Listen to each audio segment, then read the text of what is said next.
참으로 존귀하신 하나님 아버지, 새벽에 주님의 전에 나와 머리를 숙입니다. 이 새벽에 하나님의 은혜가 흘러가기를 기도드립니다. 우리의 마음이 주님 앞에 묶여있기를 기도드립니다. 오늘 하루도 주님의 말씀으로 시작을 합니다. 말씀대로 살아가는 우리들이 되어질 수 있도록 도와주옵소서. 존귀하신 예수님 이름으로 감사하며 기도합니다. 아멘. 찬양하겠습니다. 내 마음과 정성을 다하여서 주 너의 하나님을 사랑하라. 내 몸을 아끼고 사랑하듯 형제와 이웃을 사랑하라. 주께서 우리에게 명하시니 그 명령 따라서 살아가리.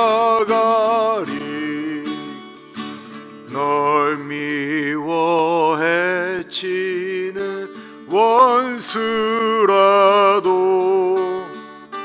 언제나 너그럽게 사랑하라. 널 핍박하는 자 위에서도 신실한 마음으로 복을 빌라. 주께서 우리에게 명하시니 그 명령 따라서 살아가리. 나 항상 주님을 왜 멀리하고 형제를 사랑하지 못하였다. 이러한 죄인을 사랑하사 주께서 몸 버려 죽으셨다. 속죄의 큰 사랑 받으니 몸 생명을 다 바쳐 충성하리.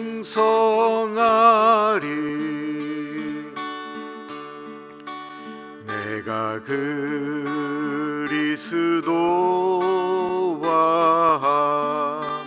함께 십자가에 못 박혔나니 그런즉 이제 내가 산 것 아니 오직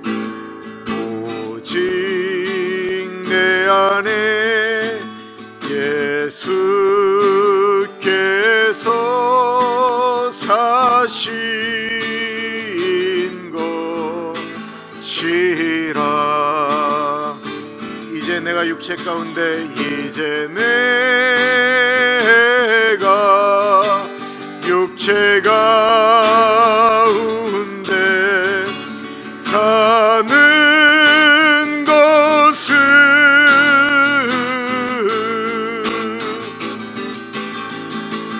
나를 사랑하사 자기 몸 버리신 예수 위에 산 것이라. 내가 그리스도와 함께 십자가에 못 박혔나니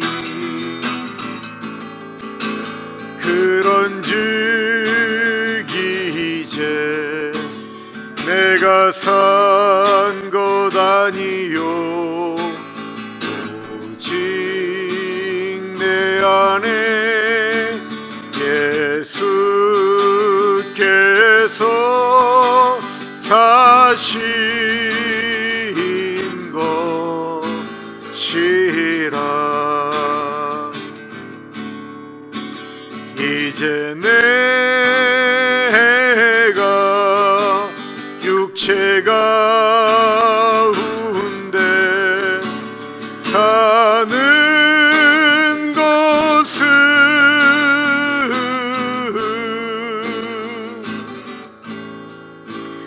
나를 사랑하사 자기 몸 버리신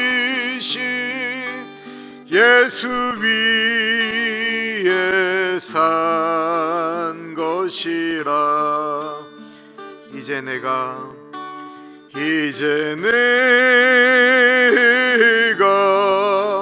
육체 가운데 사는 것은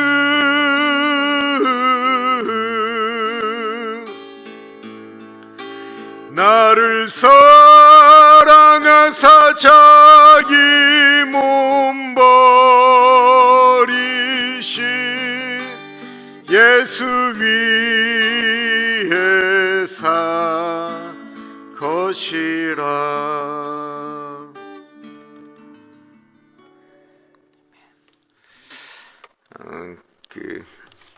교회에 누가 책을 보냈는데, 누구냐면 20여 년 전에 이대에서 같이 이제 농촌전도 갔던 자매가 거기서 얼마 전에 이렇게 기념책을 출판한 거를 저한테 보내왔어요. 20여 년 전 일이에요. 근데 그걸 이렇게 아침에 이제 새벽에 와서 너무 반가운 마음으로 이용희 교수님 글들도 있고 하니까 이렇게 쭉 보는데,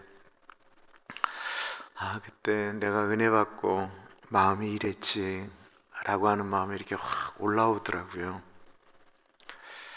예수 믿고 우리가 예수 믿는 사람 모습 같은 것은 이렇게 만들어지는데, 찬양도 더 많이 알게 되고 말씀은 더 많이 알게 되고, 또 목사님 설교가 좋은지 나쁘다 이렇게 우리가 은혜 받았다 안 받았다를 막 평가하는 수준이 되고, 어디 가면 은혜가 있다고 그러더라, 어디는 없다고 그러더라 이런 얘기도 함부로 할 정도로 우리가 수준이 좀 높아지는 것 같은데, 정말 우리가 처음 예수님 만났을 때 내가 예수님과 함께 죽겠습니다 라고 하는 그 마음도 더 강해졌는지, 아니면 우리가 예수 믿는 흉내를 내는 수준이 높아졌는지, 이건 우리 자신만이 아는 걸 거예요.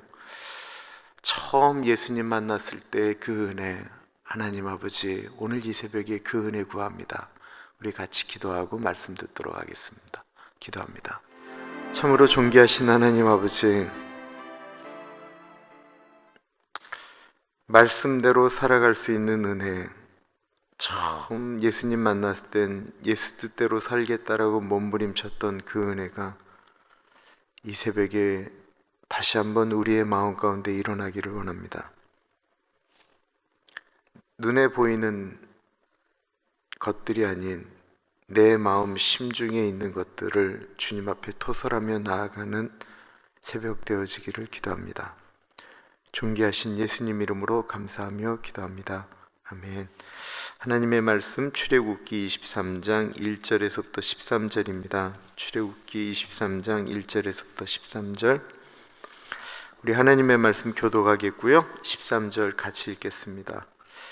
너는 거짓된 풍설을 퍼뜨리지 말며 악인과 연합하여 위증하는 증인이 되지 말며 다수를 따라 악을 행하지 말며 송사의 다수를 따라 부당한 증언을 하지 말며 가난한 자의 송사라고 해서 편벽되이 두둔하지 말지니라. 내가 만일 내 원수의 길 잃은 소나 나귀를 보거든 반드시 그 사람에게로 돌릴지며 내가 만일 너를 미워하는 자의 나귀가 짐을 싣고 엎드러짐을 보거든 그것을 버려두지 말고 그것을 도와 그 짐을 부릴지니라. 너는 가난한 자의 송사라고 정의를 굳게 하지 말며 거짓 일을 멀리하며 무죄한 자와 의로운 자를 죽이지 말라. 나는 악인을 의롭다 하지 아니하겠노라. 너는 뇌물을 받지 말라. 뇌물은 밝은 자의 눈을 어둡게 하고 의로운 자의 말을 굽게 하느니라. 너는 이방 나그네를 압제하지 말라. 너희가 애굽 땅에서 나그네 되었은즉 나그네의 사정을 아느니라. 너는 6해 동안은 너의 땅에 파종하여 그 소산을 거두고 7째 해는 갈지 말고 묵혀두어서 내 백성의 가난한 자들이 먹게 하라. 그 남은 것은 들짐승이 먹으리라. 내 포도원과 감람원도 그리할지니라. 너는 6해 동안에 내 일을 하고 7째 날에는 쉬라. 내 소와 나귀가 쉴 것이며 내 여종의 자식과 나그네가 숨을 돌리리라. 내가 내게 이른 모든 일을 삼가 지키고 다른 신들의 이름을 부르지도 말며 내 입에서 들리게도 하지 말지니라. 아멘. 계속해서 말씀드리는 것처럼 오늘 우리가 읽은 본문 말씀은 지금으로부터 3,500년 전에 쓰여진 것입니다. 그러므로 오늘날과 맞지 않을 수 있지만 그렇지 않아요. 하나하나 내용이 우리 삶 가운데 적용되어지는 것이 어려운 것이지, 이 내용의 의미를 생각해 보면 하나님의 말씀 참 기가 막히다라는 생각이 듭니다. 지난 수요일 날 어느 분이 그 얘기 하시더라고요. 그냥 이렇게 보는데 재판장이 있다라는 게 얼마나 귀한가. 근데 그 재판장이 하나님의 마음으로 재판을 하면 얼마나 복된 것인가 라고 하는 말씀을 하더라고요. 오늘 우리가 읽은 말씀은 10계명 중 제9계명에 해당하는 것입니다. 9번째 계명이 무엇이죠? 내 이웃에 대하여 거짓 증거하지 말라라는 것이 9번째 계명입니다. 거짓말은 나쁜 말인데 내 자신에 대하여 포장하기 위하여 하는 거짓말이 대부분이죠. 안 했는데 했다고 그러고 했는데 안 했다고 그러고, 이건 다 내 자신에게 대한 거예요. 근데 이 10계명의 9계명은 뭐냐면 다른 사람을 해하려고 하는 말이에요. 이건 그 사람에게 피해를 주는 말이에요. 자기를 보호하기 위해서 거짓말을 한 것이 아니고 저 사람을 나쁘게 하려고 하는 말이에요. 근데 여기에서 거짓 증거라고 하는 것에 대해서 생각을 해보면 과장되이 말하는 것도 그 사람에 대해서 나쁘게 말하는 거예요. 그것도 거짓말인 거예요. 에이, 저 사람 그냥 거시기야 이거. 그럼 그 거시기가 뭔데? 있잖아 거시기 라고 얘기함으로써 듣는 사람으로 그 사람을 나쁜 사람으로 만드는 일을 우리가 굉장히 많이 하거든요. 오늘 본문 말씀은 그것에 대한 이야기를 하는 거예요. 우리가 일반적으로 하는 실수가 오늘 본문에 나온다라는 것입니다. 1절을 볼게요. 너는 거짓된 풍설을 퍼뜨리지 말며 악인과 연합하여 위증하는 증인이 되지 말며. 거짓된 풍설이라고 하는 것은요, 헛된 소문 또는 거짓된 소문이다라는 것입니다. 이런 소문은 상대방에게 개인적인 피해를 입힐 뿐만 아니라 아주 이 교회나 사회를, 한 가정을 망가뜨려요. 결혼을 하려고 하는 어떤 자매에 대해서 저 자매 옛날에 굉장히 이 남자 저 남자 막 함부로 만나서, 이거 쉽게 해서는 안 될 얘기인데 그 얘기를 하고 그 얘기를 퍼뜨립니다.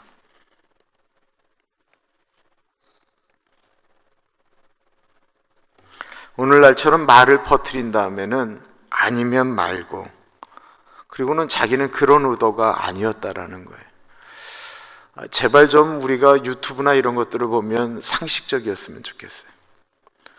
빌 게이츠를 이미 감옥에 가둬 놓았다, 이 얘기가 작년부터 연초에 예수 믿는 분들에게 얼마나 많이 퍼졌어요.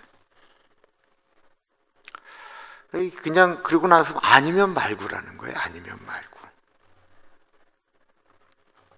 근데 그거를 예수 믿는 분들이 더 강하게 이렇게 얘기를 한다라는 거예요.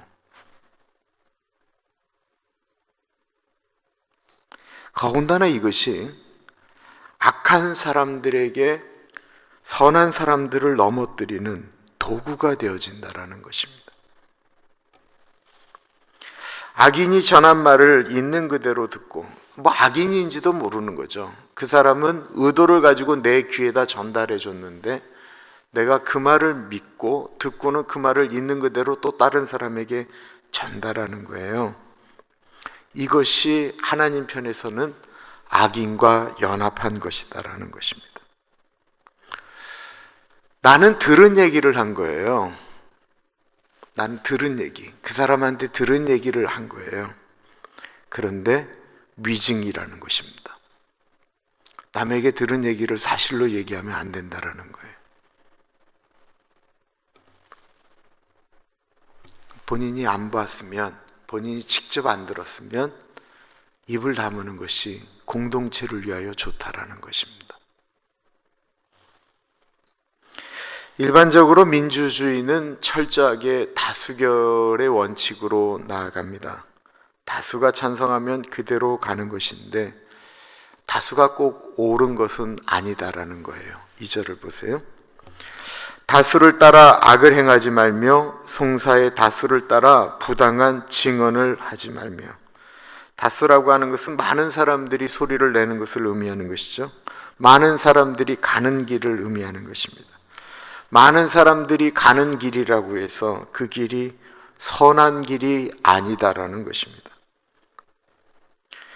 저쪽이 반대로 정의로운 길이고 좁은 길이기 때문에 사람들이 가지 않아요.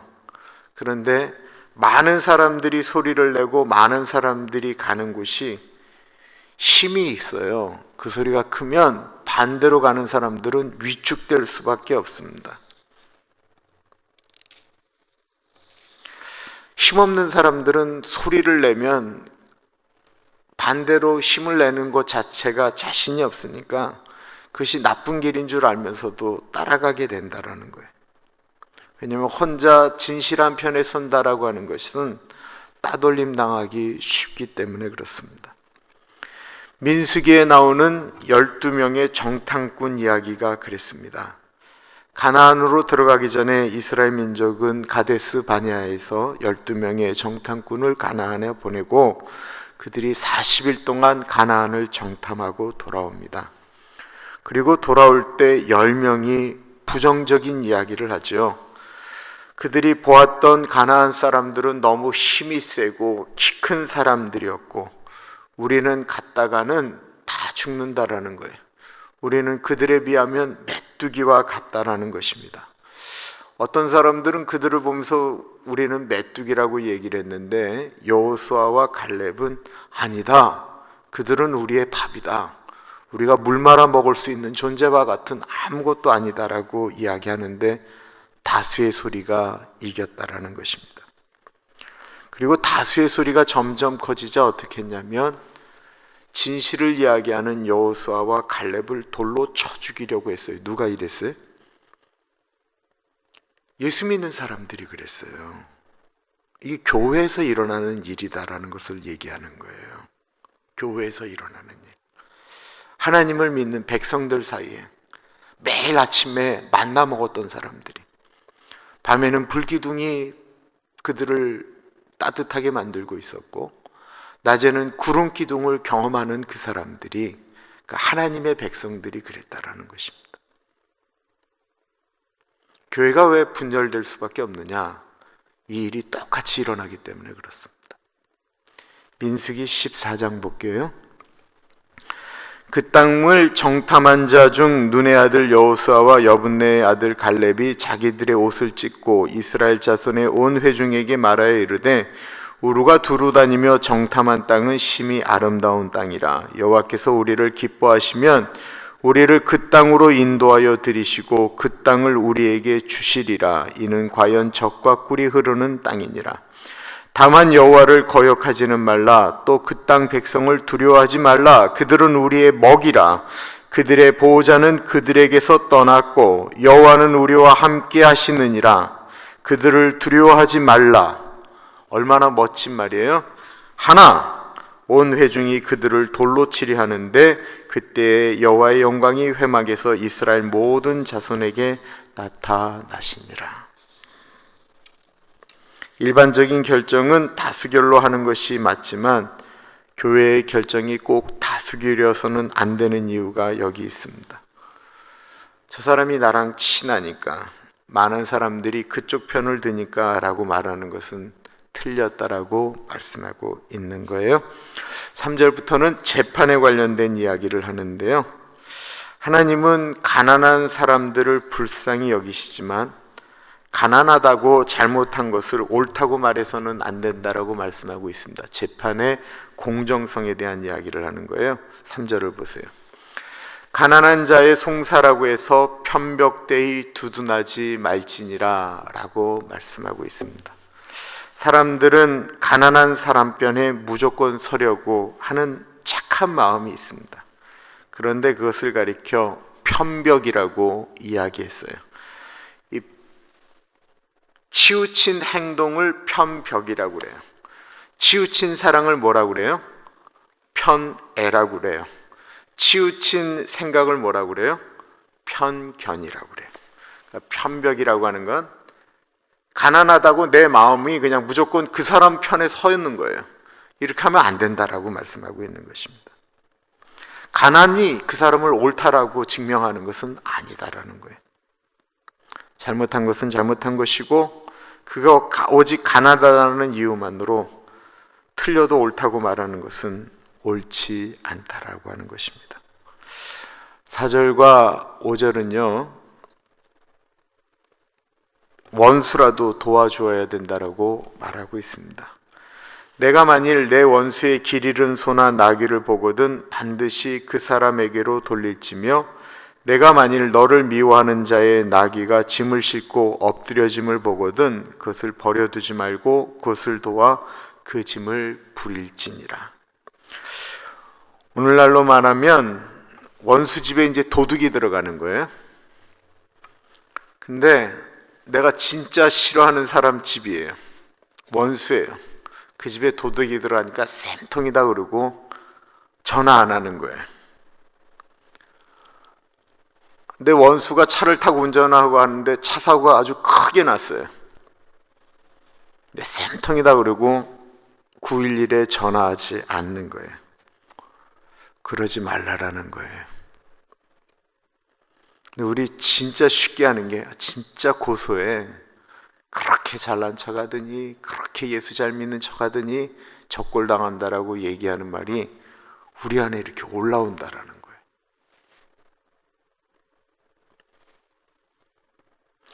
목사들이 다른 교회에 문제가 생겼다고 하면 좋아할까요? 싫어할까요? 되게 조심해야 되는 우리의 마음이다라는 것입니다. 교회가 다 공동체인데도 목회자가 마음에 잘못된 생각이 들어가기 시작하면 다른 교회가 잘 안 되는 얘기에 입꼬리가 올라갈 수 있다라는 거예요. 하물며 원수면 어떻겠습니까? 로마서 12장에 사도 바울이 이렇게 이야기하고 있습니다. 아무에게도 악을 악으로 갚지 말며 모든 사람 앞에서 선한 일을 도모하라. 할 수 있거든 너희로서는 모든 사람과 더불어 화목하라. 내 사랑하는 자들아 너희가 친히 원수를 갚지 말고 하나님의 진노하심에 맡기라. 기록되었을 때 원수 갚는 것이 내게 있으니 내가 갚으리라고 주께서 말씀하시니라. 내 원수가 줄이거든 먹이고 목마르거든 마시게 하라. 그리함으로 내가 숯불을 그 머리에 쌓아 놓으리라. 악에게 지지 말고 선으로 악을 이기라. 예수 악으로 지지 말고 선으로 악을 이기라고 말씀하고 있습니다. 예수 믿는 것이 점점 어려워지는 것 같아요. 근데 예수 믿는 것이 어려워지지 않았어요. 왜 어려워지지 않았을까요? 이런 말씀들이 더 이상 우리 마음 가운데 이게 다가오지를 않는 거예요. 없어진 말씀처럼 되어버리는 거예요. 내가 좋아하는 말씀들은 머릿속에 막 들어와서 붙들고 기도하기 시작하고 막 이러는데 이런 말씀들은 더 이상 중요하게 여겨지지가 않는 거예요. 내 이웃에 대하여 거짓 증거하지 말라라고 했는 그 말씀이 더 이상 내가 어떤 말이나 행동을 하는데 전혀 나에게 그것 때문에 내 행동을 제어하지를 않는 것입니다. 그냥 자기가 좋아하는 사람 편에 서고 자기가 좋아하는 말씀만 들으면 우리가 예수를 믿는데 달라지는 것이 아무것도 없게 된다라고 하는 것을 의미한다라는 것입니다. 6절부터 9절도 재판하는 것에 대한 말씀을 하고 있는 것입니다. 너는 가난한 자의 송사라고 정의를 굳게 하지 말며, 이 말씀은 좀 또 반대되는 얘기예요. 우리도 이렇게 재판이라고 하는 것에 신경을 쓰게 되면 어떤 재판이 더 신경 써질까요? 돈 많은 사람, 큰 사건에 대해서는 재판관이 엄청나게 신경을 써요. 근데 가난하고 힘이 없고 능력이 없으면 그 사람의 소리를 이 재판관이 제대로 귀 기울여 듣지 않는다라는 것입니다. 재판장이 되었을 때는 어떤 것들의 이야기를 들을 때는 정의롭게 판단하려고 애쓰고 노력해야 된다라는 것입니다. 거짓 일을 멀리하며 무죄한 자와 의로운 자를 죽이지 말라. 나는 악인을 의롭다 하지 아니하겠노라. 이 공정한 판결에 대한 이야기를 하는 거예요. 힘 있는 사람이 자기 편에 서서 거짓말을 막 이야기하고 이끌어가면 거기에 대해서 그냥 어떠한 말도 못하고 그냥 당하고 있는 것에 대한 이야기를 하고 있는 것입니다. 얼마 전 어떤 사형수가 사형을 당했어요. 알칸소주에서 5일 전에 나온 이야기. 이 사람이 사형을 당했는데 얼마 후에 진범이, 또 다른 진범의 DNA가 발견된 것입니다. 근데 이 문제는 이 사형수가 사형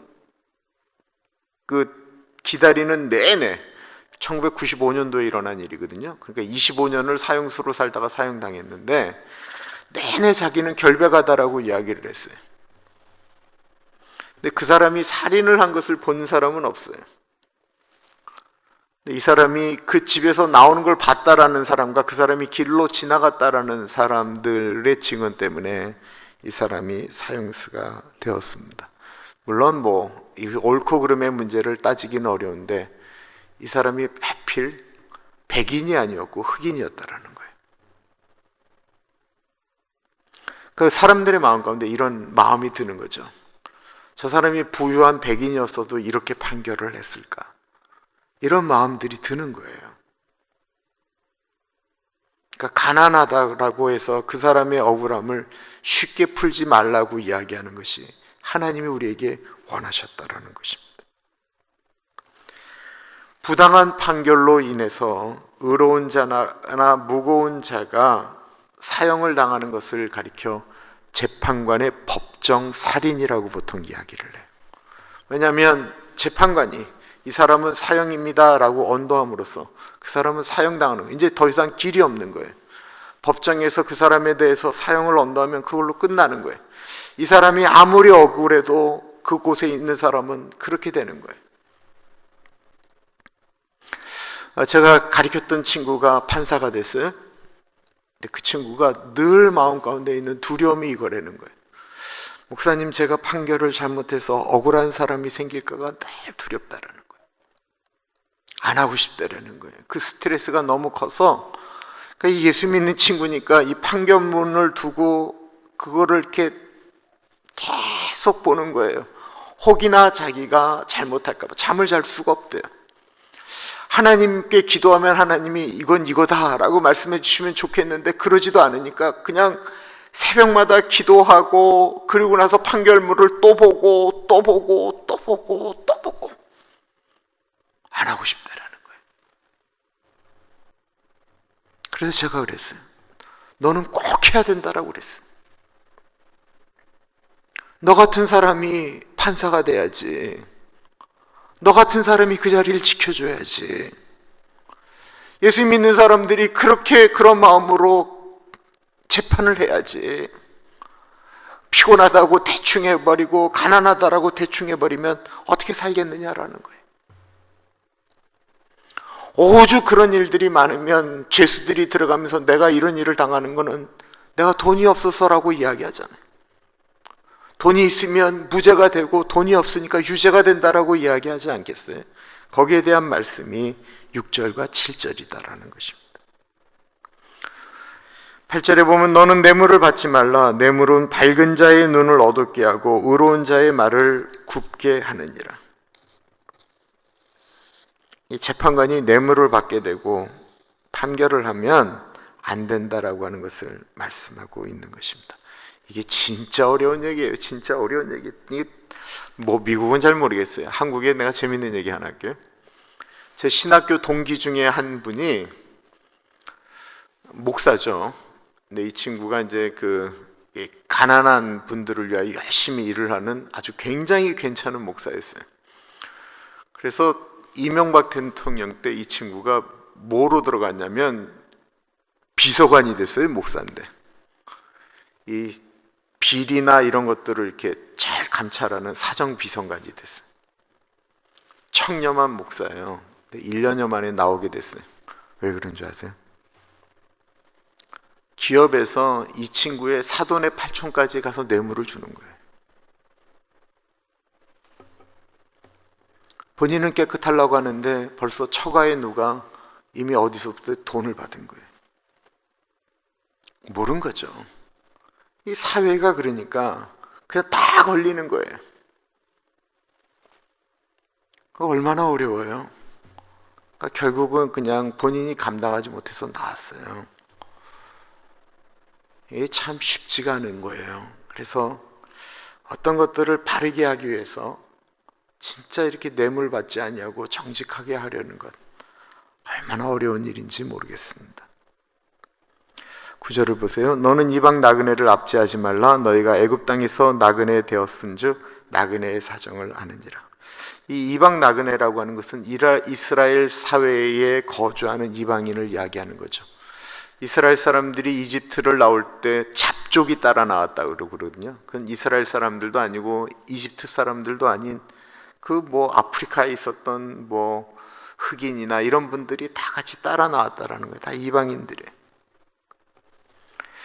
이것은 이제 법정에서 이게 머저리티가 이제 유대인이고 이 이방인들인데 이 이방인 재판할 때 억울한 일 당하지 않도록 이방인들에게도 공정하게 하라라고 하는 것입니다. 왜 그래요? 하나님은 모든 민족의 하나님이시기 때문에 그렇습니다. 그리고 너희들이 얼마 전까지 너희들도 이방 사람들이었다라고 하는 것을 잊지 말라라는 것입니다.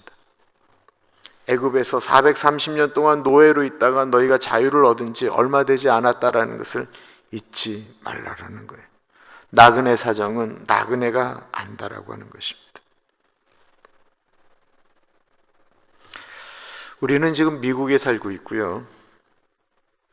우리는 지금 동양인이라고 하는 것 때문에 피부색 때문에 어디를 나가는 것이 어른들이 무섭다라고 이야기를 합니다. 요즘은 좀 잠잠해졌어요. 그런 우리가 다른 민족을 업수히 여긴다라고 하는 것이 말이 됩니까?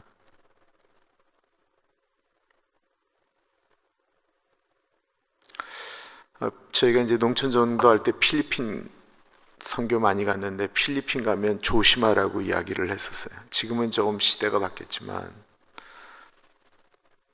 그때 한참 필리핀 동남아 노동자들이 한국에 있다가 불법 체류당하다가 쫓겨난 분들 중에 다리 잘린 사람, 팔 잘린 사람, 손가락 잘린 분들이 많았어요.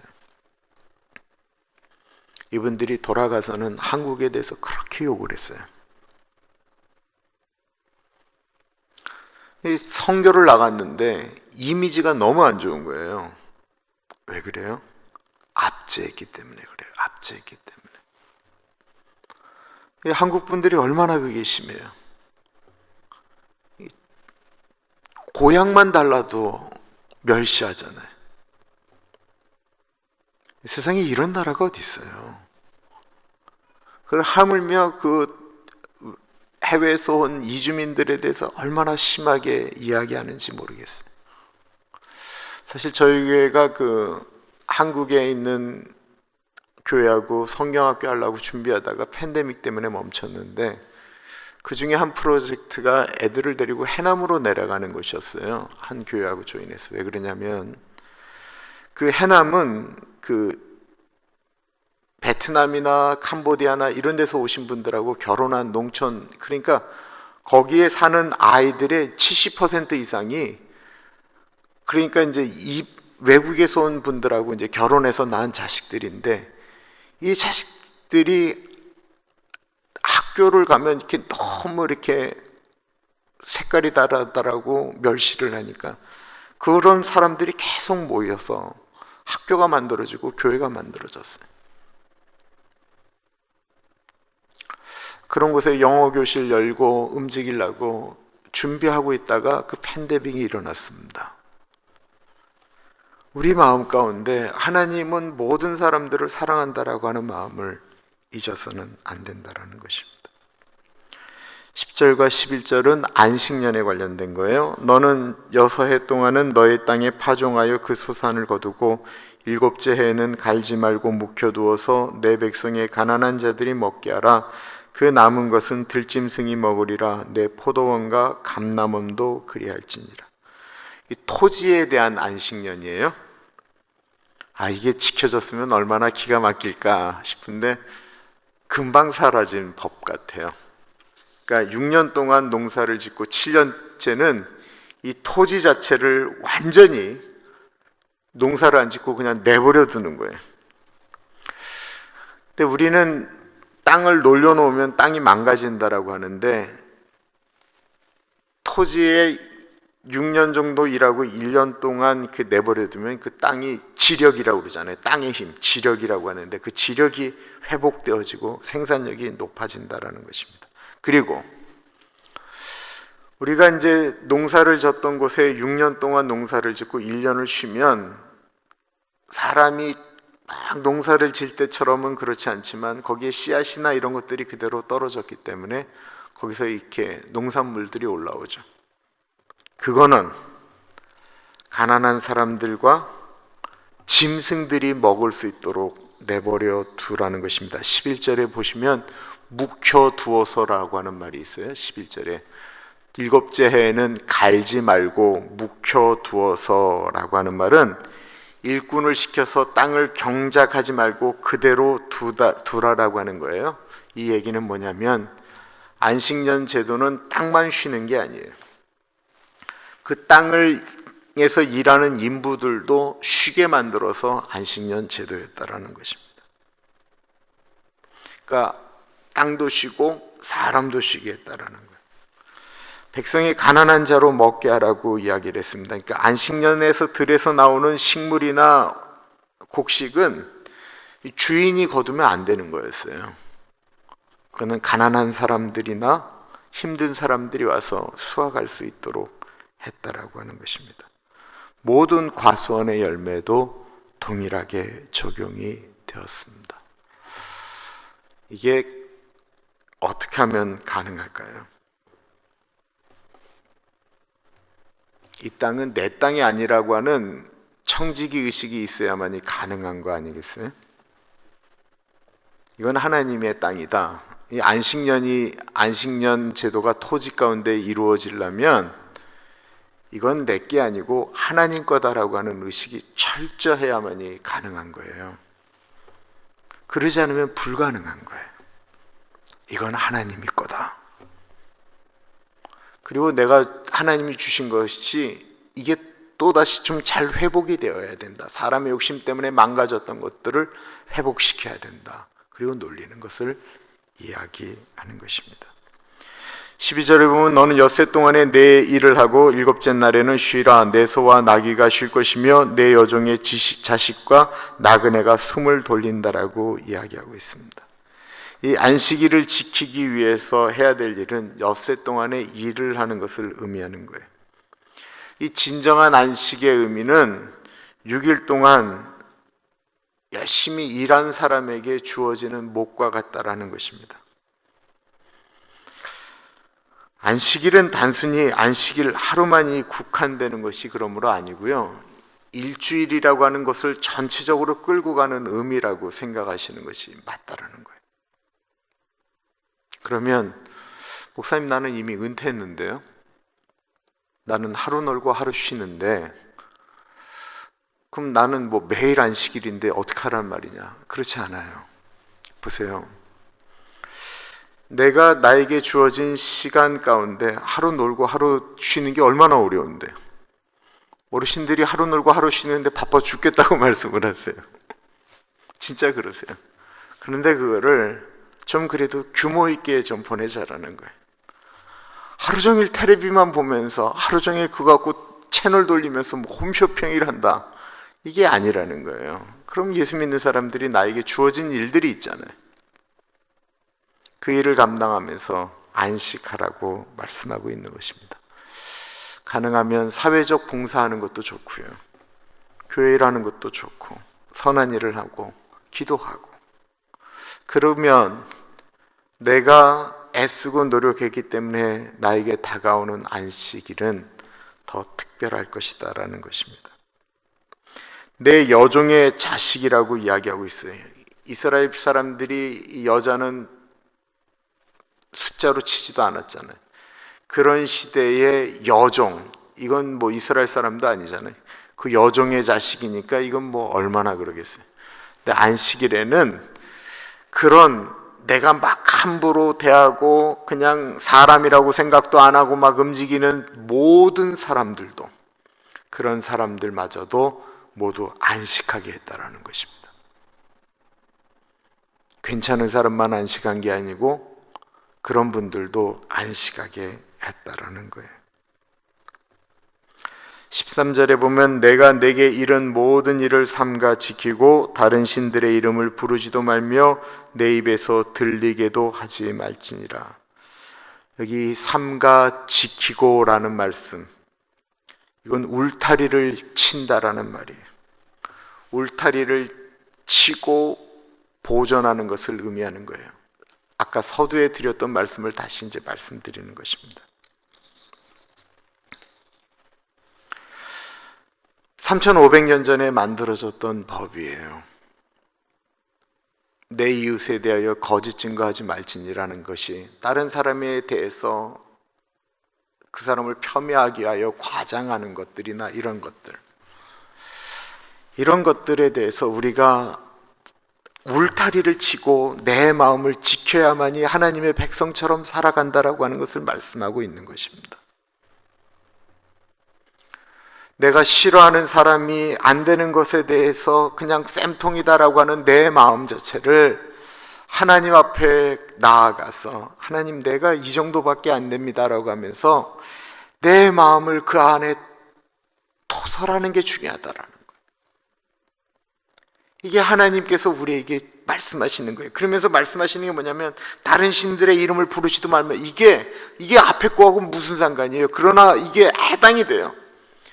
왜냐하면 아까 얘기했던 다수가 이야기하고 움직이는 것들은 다 세상의 사조이기 때문에 그렇다라는 것입니다. 오늘날 우리가 뭐 부처님에게 절을 하겠어요? 아니면 우리가 알라신을 부르겠어요? 예수 믿는 사람들이 그렇게는 안 해요. 안 하지만 우리가 그렇게 움직이는 것이 세상의 사조고 세상의 신이라는 거예요.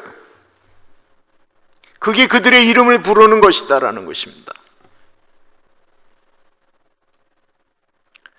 우리가 예수님 믿으면 세상 사는 것이 조금은 불편해져야 됩니다.